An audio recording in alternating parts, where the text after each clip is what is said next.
Come on a journey with me, Brie Lawrenson, where we talk about the stories behind the scenes in the music industry. Grab a drink or four. This is your front row ticket in to the distillery with me, Brie. Well, welcome back to another episode of The Distillery. We are live on TikTok right now. Yeah, we are live. We're live. As we started this, so that's awesome. Yeah. We are actually going to be working on some video as well. Yes. Coming up. Yeah, yes, we are. On some we are videos. investing. So we're putting together the studio downstairs right now. So we got up some lighting. We're waiting for some more lighting to come in. We got some new mics coming in and a table. So we'll be able to release video recordings to get to kind of get into how we do it, I guess. Yeah. Well, we'll have a nice visual for all the visual people out there. Yeah, that's awesome. But you could still get the podcast on YouTube right now. Yeah, you can still get the podcast, just the audio only. Yeah, and so it just shows the artwork that I made for the podcast. And then, that kind of studio wave kind of thing, voiceover. But yeah. Well, we hope everyone enjoyed the episode we put out a couple weeks ago. Again, sorry it was a little late. We did have COVID, but we are definitely better now. I'm still like a little tired, maybe a little stuffy, but overall I'm like leaps and bounds obviously better than where we were. I have this like weird nose thing going on. It's not like I'm sick or anything. It's a cough. Yeah. Mm-hmm. Ugh. But we're definitely feeling a lot better. And as we record, actually, today is Mother's Day. Yeah, it is. So happy Mother's Day to all the mothers out there. Yes, happy Mother's Day. Special happy Mother's Day goes out to my mom, my mother-in-law, Cheryl, and, of course, my beautiful wife, Brie. Thank you. Did you have a nice day today? It's really nice to be spoiled on Mother's Day. And as we record it tonight, as we record the end of Mother's Day, it is about 11 o'clock at night right now. Mm-hmm. So it is very, very late. So did you have a nice day? I did. It was wonderful. Oh, nice. Aw, you were so sweet to take me out for breakfast with Zane, and I had a mimosa. It was nice. Get the day started. That place was good. That place was really good. Yeah, it is. I like, the location, and we could just walk there. That's the nice thing. We could just walk there from our house. Yeah, and it was a beautiful day. Yeah, so I got a bouquet of flowers last night. I played a gig. Yeah. I'm just being spoiled. I'm rotten. Yeah. Wow. So it's your second Mother's Day, right? It is. They keep getting better and better. Well, I hope they do. Yeah, me too. Every day should be Mother's Day. We appreciate everything. I think so as well. Women are superheroes. Yeah. Most women. That's right. And as kind of your rolling. Yeah, go ahead. And even like the dads that have kind of had to step up to be like the mom. Happy Mother's Day to you as well. Happy Mother's Day. Okay. Just kidding. Yeah. Well, it takes two to do the whole thing. And it's very hard for those that don't have to. Yeah. So, For sure. It was wonderful. Wonderful day. Hello to everyone on TikTok. As we're rolling into this week, you got a pretty busy week ahead of you. You got to put together the stuff for Shania, so they're asking for stage plots and riders. We're doing the We're doing the logistics. It's like the legwork and stuff before you're about to play a really big festival, and very exciting stuff. I'm excited. I've got a Faces magazine photo shoot in a few weeks, so an interview. So I will be in Faces Mag, I think, for the July issue. And that's the month you're playing, which is 6th, and they want to talk about my upcoming trip to Nashville. I'm going to record 4 more songs, and they want to talk about my Shania Twain show. That's awesome. At Blues Fest. That's awesome. And, I'm like a platinum blonde now, so we're going to do a photo shoot and act like Lady Gaga. And you're picking out all your clothes this week? Yeah. I've been doing so many, Amazon hauls, so... Also, I'm an Amazon affiliate, so I promote Amazon finds and my favorite ones. I promote them on all my social media platforms, and they're all in the links in my bio. And, I just kind of organized it so that people can see the type of things that I wear on stage, or like my favorite things that I've bought from Amazon that I wear on stage or go to industry events wearing, like their shoes. That's a great idea. Beauty, like it keeps me really creating content, even because then I order some things and I'll make a few TikTok videos. And so I've been kind of going Amazon crazy lately with the clothing. I don't know what I'm gonna wear. Like you need more clothes. Yeah, that's okay. Thank you. We converted a room into your closet. Anyways. And it's very messy in there right now. Please do not put my mind there. I hate organizing clothes. Well, you got a lot. So. Yeah, I do. So let's dive into what we're going to be going on about today. Mm-hmm. And that's when you got refused entry into the United States of America. Is that our story today? That's our story today. Have you ever been refused? No. Into anything? No. And I'm an immigrant. Okay. So. Yes, you are. They actually let you in. Yeah, they did. Yeah, that's right. Thankfully. Yeah. So paint us a picture here. Where are we? And I think you're going down to record Honey? Yeah, that was the trip that I was going down to record my first. It would later end up being my first commercial single that like made it onto commercial radio. So at this point, you're not on the radio. No. You're just going. You've always been going back and forth. Yeah, recording I think music. Because when I met you, I was 23 and you were 21, and I remember you asked me what I do for a living, and, yeah. And I was like, I'm a musician, and you're like, oh, that's your hobby, so what do you do for a living? Like, yeah, well, I don't know, And I was like, oh dear. He doesn't get it. But like at that point, I was teaching music at a school, so a music school, and that's how I was actually able to like keep some income coming in. Mm-hmm. But still stay flexible enough so that I could go to Nashville like once every 3 months, and then I would stay for a month and I would do all my writing, and then I started to record. So at that point I was going back and forth to Nashville once every 3 months. And you were going down for a month. And I would stay for a month each time. Okay. And just keep in mind, I'm driving across the border. Yeah. With a guitar. A young musician saying I'm going to Nashville. Yeah. And they let me by like so many times without any trouble at all. And then all of a sudden it was like this one time. So yeah, tell us the story. This one time I'm, doing my regular trip to Nashville, driving my mom's like old beat up, what was it? Like a blue auto or a Corolla, or anyway, who cares? Oh. Did you have your Optra? No. Yeah, it was an Optra. I think you had your Optra, the Chevy but anyways, Optra, the light blue not one. that it matters. Yeah, anyway. Driving it to Nashville, 18-hour drive, and thinking, I'll just go through the border. It's just another, get through the border. And they asked me to pull over this time.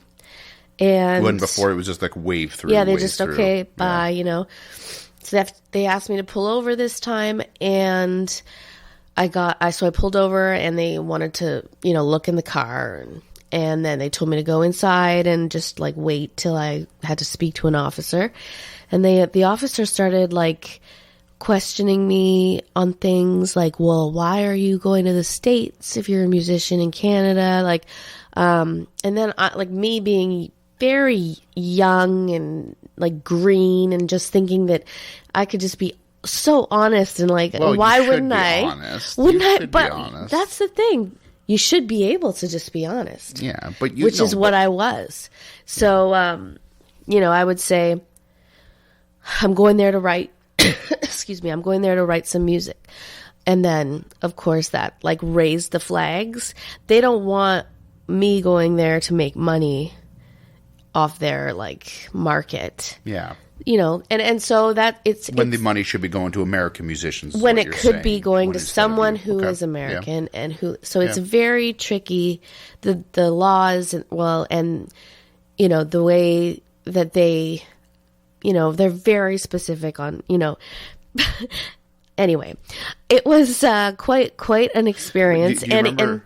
Sorry, go ahead. The officer started getting very like, well, who do you mean you're going to write with? And who are you working for? And like, are you going to sign a record deal? And then he took my phone and he started reading through all my text messages. I guess, I don't remember why. I think maybe I just left my phone in the car. Your phone was in the car. Yeah. And then, of course, you know, that's just because like I had nothing to hide. I didn't think I had anything to hide. Did he ask you for the phone password? No, I don't think I had a lock on it. Oh, okay. And I remember you saying after all this happened, always lock your phone. Always lock your phone. You know? Always. But anyway, so they went through your phone. They went through my phone. So basically, they pulled you over. You walked in. They started asking a series of questions. Then they went and checked your car. Mm-hmm. Right? Yeah. And then they came back in saying, hey, this is your phone. We went through it, or how did that work? And so he said, so we've gone through your vehicle and your phone, and we noticed some, text messages we want to ask you about. And it was me texting back and forth with a friend that I had met there, with a friend that I had met who lives in Nashville. And I had met her the last trip that I was there. And then we decided to start writing songs together and like just becoming friends and stuff. So they were going through all these text messages, and I'm like thinking in my head, I didn't know that they could do stuff like that. Yeah. And, feeling all of a sudden really violated. And so, my guard got up, and I was like, listen, if it's going to be this difficult, like, I'll just go back home. See, there it is right there. And then, bam, he's like, okay, good. Refused. Here you go, ma'am. So that was it. They just said, here you go. Fingerprints. They fingerprinted you? Yeah. You probably told me that, but I forgot. I did. Well, yeah. I was so traumatized by the whole thing. It's like you have a record now. Like you have a record with I think I was CBSA. Flagged.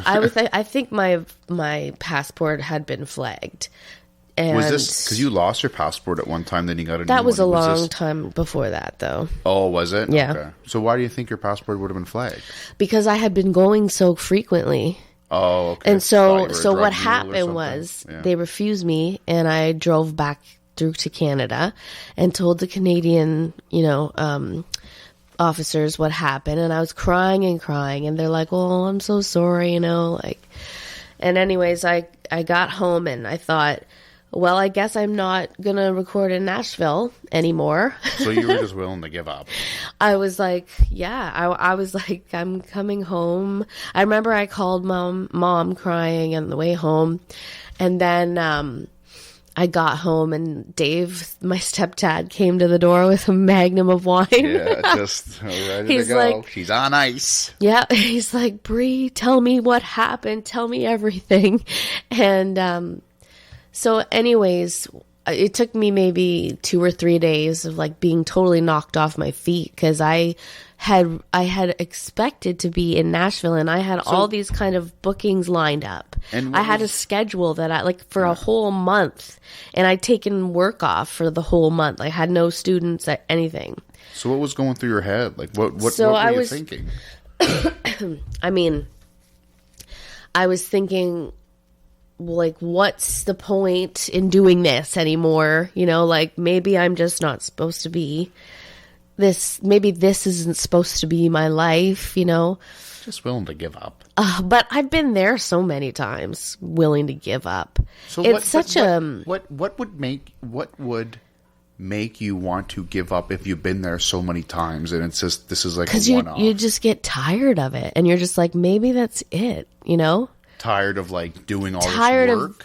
Tired of working so hard, and then all of a sudden, this hadn't even, I had been so, like toughened up from the industry because people were always criticizing my music or my voice or the way I looked or everything. And this had nothing to do with any of that. Well, that's what I'm saying. But it was still blocking me off from what I wanted to do. So at that point, I was like, maybe this is just it. Maybe it's not meant to be. Like, why am I wanting to go to Nashville so much? Like, well, what, anyway, it took me about 3 days, and then I went and jammed with some of my friends at a bar one night, and they were just like, you know what, you're not the Yeah. It was a blues band in Perth. Barry Buse. Oh, I yeah. love him. I love Well, I Barry. used to work with him. Yeah. And Redneck so limousine. we were really close, and you know, he was like, you know, you're not the only one that this happens to. All kinds of musicians. That's what happens. Like, you know, you can't, it's hard because you want to be honest, and you are honest, and you're just trying to make an honest living of what you want to do. Yeah. And then there's this red tape. It's almost like you feel like you have to be dishonest. So. Well, I'm glad you were honest, because I feel like dishonesty would be Well, would have been that's the wrong not way what I to am. approach it. Yeah. Yeah, good. I've never been a dishonest person. That's basically why I'm still doing this. Yeah, yeah. Because it's honestly who I am. It's what I am. So you talked to Barry, so he says all that. So then what happened then? Like you So you got then home. I talked to my mom, and she's like, you know what you have to do? She's like so much like fight or flight, but she's like fight all the time. She with me and her recommendation, she was always like fight. Yeah. She said, you know, let's do this. Let's call the CBSA and ask them, you know, what would it take for me to come to prove that I could come back and that I wasn't, you know, just like abandoning my country for their country. Yeah, and you know, taking their jobs away and stuff. Yeah. Exactly.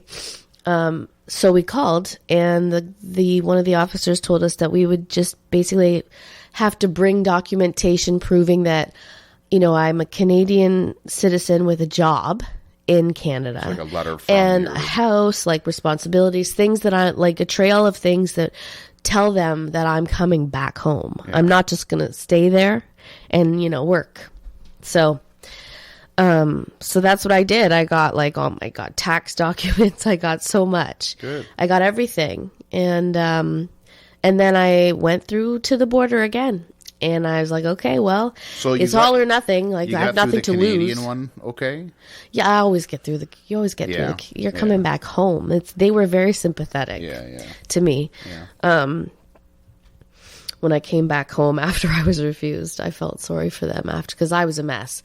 But anyway, I thought, okay, well, I just have to, you know, it's all or nothing, and I don't really have nothing to lose. I don't have anything else to do at this point. Yeah, you have the month so off. I'll just go and try again. And so I did, and I got an officer who was a woman this time, and she spent an hour with me. And they asked me to pull over. Yeah. She spent an hour with me, asking me questions. So, yeah, like what kind of questions was she asking? It was the same, like, well, why, like, you know, why would you want to go to Nashville if you could just, you know, record in Canada? Like, or, you know, what do you, like, why can't you just stay in Canada and make money playing here? Like, why do you have to come to our country? Like, it made it feel like it was just impossible almost. And I was like, I never thought that it was, like, I kind of, I remember one thing that the officer said. He said, you think that you have the right to come here, but you don't. It's a privilege. But which officer are you talking about? When you originally went, the first one that refused. What did he say? Can you say that again? He said, you think that you have a right to come here, but it's not your right. It's a privilege. Oh, okay. I remember him saying that really clearly, and I was like kind of just shook.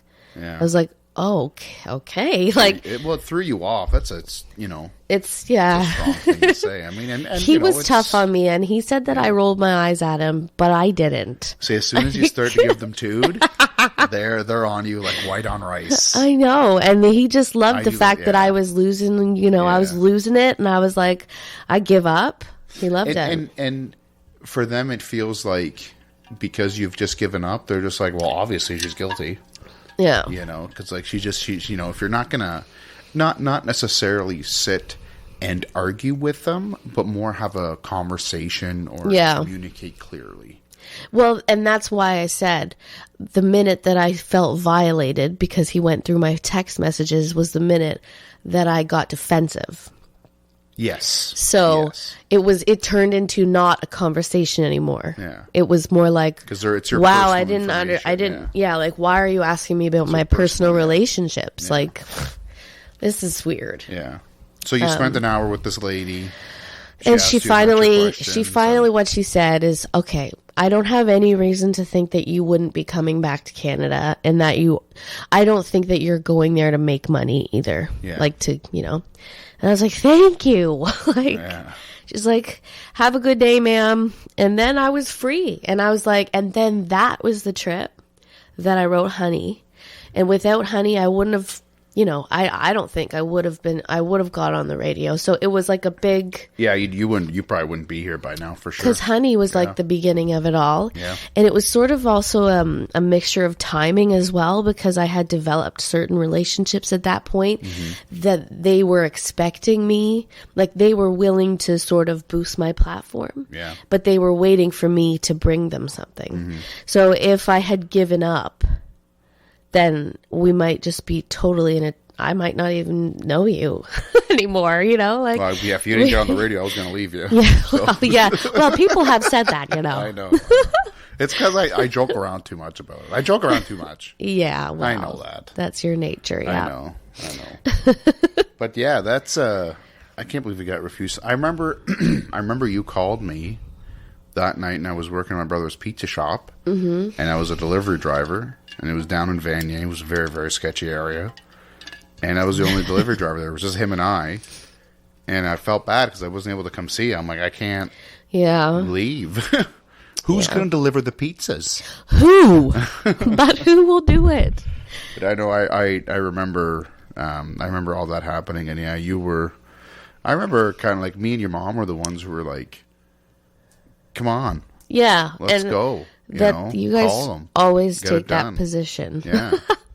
You always take that position. You're just like, even when before that happened, I was like trying to develop this relationship to get like, in the industry to get farther and have my name more known. And I was like, no, they won't play me. They're not responding to my emails. And you were just like, well, so, like, why are you crying about it? Just send them another email. That's right. I'm like, okay. And then I adopted cry to keep going. Or I sort of remembered this. I adopted this way of thinking. Like, you're never going to have that success if you don't at least try. Exactly. And then I started thinking, well, even if I don't try hard enough, I'd still feel guilty. Like, I always feel like if I had just tried a little bit harder or just like done that little extra mile, that little extra email, then, my career could be much different then. But at the same time, you've done a great job at that. Right? Yeah, I hope so. I feel like how many people you've emailed and how many people have actually responded though. Yeah, that was in the beginning of Nashville. Gary Vaynerchuk basically said, message as many people on Instagram if you were looking to be like an influencer of some sort on Instagram or whatever it is. Yeah. Message all these people on Instagram and see if anyone wants to collaborate. Reach out. He's just like, what's the worst that's going to happen? They're going to come back and say no. Yeah. Somebody who you've never met or know personally or know of hardly is going to say no to you, right? Yeah. Go. Just do it. Like, why? Well, again, I think why wouldn't you? Before on this podcast is when that guy got back to you and he ended up working with Taylor Swift. Oh, yeah. The guy. We had lunch with him. And then he paid for our lunch and he was like, no, I just have one question. Yeah. How did you get my contact information? Yeah. Like, that's amazing. Like, we heard some pretty cool stories. Yeah. Like, sitting with that guy and having a discussion with a guy we've never really ever met. Yeah. But again, it's because you took that extra step and you took that extra mile. Yeah. Yeah, and persistence. Yeah, persistence is key, right? I mean, you can't give up because someone told you no. But it was really hard to think that there might not be a way around this type of red tape for me at that time. And you know what? And how, like, intensely it could affect my career. Yeah. because Nashville is Nashville. And they also wanted to know, like, well, what's the big deal? Why are you going there? Why are you recording in Nashville? Like, why do you want to record? They almost acted like it was weird, but I knew that it wasn't, because every other musician was going to Nashville. Like, you just know that. I said, it's the best place to go. Like, why not? It's Music City. I had also spent like 10 years recording in Canada, and just kind of leveling off at this one point in my career, not getting any farther. So you wanted trying to expand and work with some amazing, honorable people. And I think when it all originally first happened, putting anybody in that situation, it's for them, the very first thing you would think of is like, well, how the fuck am I going to, how the fuck am I going to get around this? Yeah. How am I supposed to do this? Like, what the hell is the point even? It is. And that's then everyone's natural reaction until you kind of sit back, replay the scenario in your head, fully understand the things that are surrounding it surrounding it and the laws and everything. Because once you got that clarification, it was smooth. And then but I still got flagged every time for years after. Yeah, I think you still remember, do. Okay, then let's not jinx it either, because I haven't. The last 2 times I went to Nashville, it was so easy just to get through. And I feel like there was probably a time limit where my passport was flagged for maybe a few years or something. Well, I think it was because you lost it and then got a new one. Because that's iffy with some people, right? Because it could be different person, right? There's a lot of identity theft that could possibly go on with something like that. All they cared about was, remember when you and I drove to New York? No, it was me and you and your brother and your sister and your brother's wife, and we were all driving to New York. Yeah. And we got to the border, and they said, it was please 6 pull o'clock over in the morning. Yeah. Please pull over. We want to go through the car or whatever.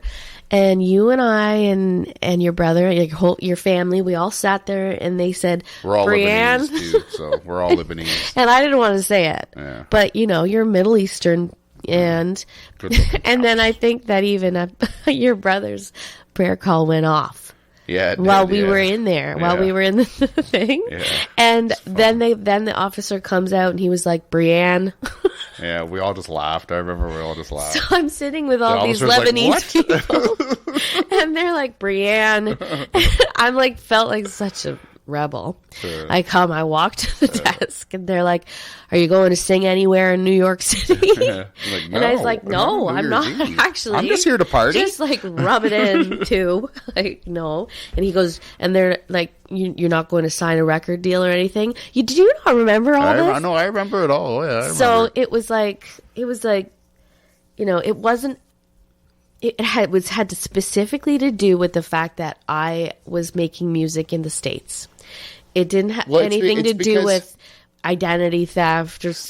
But I do think there's a portion of it that has a little bit to do with that. One, you got a new passport, and 2, you're recording songs in the States, and they don't understand how it all works behind the scenes on who makes money off what. Yeah. They think you're benefiting somehow or taking benefits away from one of their citizens. Yeah, that's exactly country, what he said at one point. Yeah, exactly. Well, why would we let a Canadian do what American could do? Yeah, here.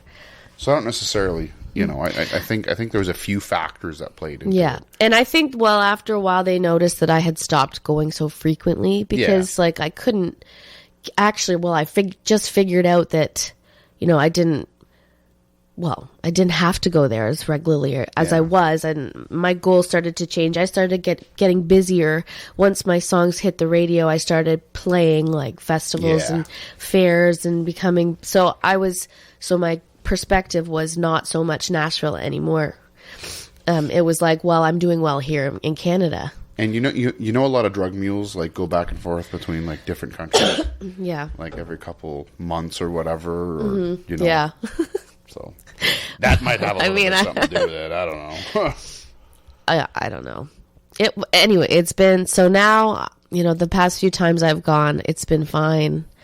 I can go to the States and just, but the thing is, all I say is I'm just going to see some friends, which I am. Oh, yeah. And I've got so many friends there. And again, you are, you're paying into their economy. Well, that's right? what they don't understand. Yeah. Like, I don't have anything to hide. I'm going there to make music, and I'm going to pay them money to make my music. It's such a niche thing, right? Like, not a lot of these, and I'm not defending anybody. I'm just saying, like, a lot of these officers don't necessarily understand kind of how that all works, right? Yeah. Again, because it's such a niche thing. It's such a gray. Well, yeah, they don't. They're. I'm sure there's a lot of musicians that go back and forth, but I'm sure that a lot of them would maybe fly or not necessarily drive, or I just fly now. Yeah, I can't do the drive, and then I'm all worried, and then I'm all stressed out. But I did the drive for years, though. Yeah, we've done it a few times together. And I've done it a few times by myself. And it got to the point where I knew the place that I wanted to stay at in between my traveling. Yeah. And it was always the Dayton Hotel, Dayton, Ohio. Right. No, the Quality Inn in Dayton, Ohio. Quality Inn in Dayton, Ohio. Because I was by myself in the States. I remember when we went there once, like you and I. Yeah, and it was on our way there, on our way back. I can't remember, but we stopped at that Quality Inn, and I went to like the wine store, like right across the street or like down the street or whatever. And I remember going in, they had like bottles of wine for $2. It was crazy. Yeah, I know. Nuts. Well, it's different. Yeah, the sales tax here is crazy. Yeah, but compared to it, but yeah, I was a young woman and I felt safe in that hotel because there was like a big deadbolt on the door. And I could do that, and I was fine until I got to Franklin, Tennessee, where I had like my own bed and my own home and my own like family. Till I got to my second home, and how often I was going to Nashville. It was like I had a second home there. Yeah. I had a second family. I still do. Well, we've talked about them in previous episodes. Yeah, they're the sister city. They're like my Nashville, Tennessee mom and dad. They always. Whenever I was there, they always wanted to know where I was going and when I was coming home and if we were going to have dinner. And you're going to see them in a couple of weeks. Yeah, and so I always make sure I go in and go check on them, how they're doing when I'm there. The studio that I use is farther out, and I don't drive anymore, so I don't bring my car. So I usually stay closer to where the studio is. Yeah. And then I just Uber everywhere. That's awesome. This was a fun episode. Yeah, this was a fun episode. Yeah, I hope everyone enjoyed the story. This was a cool story. And thanks for hanging out on TikTok. Not a lot of people get refused from going to the United States. Right? I'm like an outlaw, okay? I'm like a rebel. Tim, thank you very much, as always, our producer. Guys, please make sure to like, subscribe. Tell your friends, family about this podcast. We hope you're enjoying listening to it as much as we are enjoying creating it. Leave a comment, please, positive or negative. Try to keep it positive, though. We are if you have any like questions. I really liked the question and answer episode we did last week or a few weeks ago. So if you want your questions answered, you can message me on Patreon. Yeah, give us your socials. Yeah, it's BrieLawrenson.com. You can get everything there, and I have an Amazon shop and a Patreon channel, and it's all on my website, BrieLawrenson.com, and on TikTok and everywhere. Awesome. Spotify, all of them. That's right. That's right. Brie Lawrenson, baby. Awesome. Well, thank you guys very much for sticking around for another episode of The Distillery with Brie. Thank you. I am Addict T, and we will see you in a couple weeks. Yeah.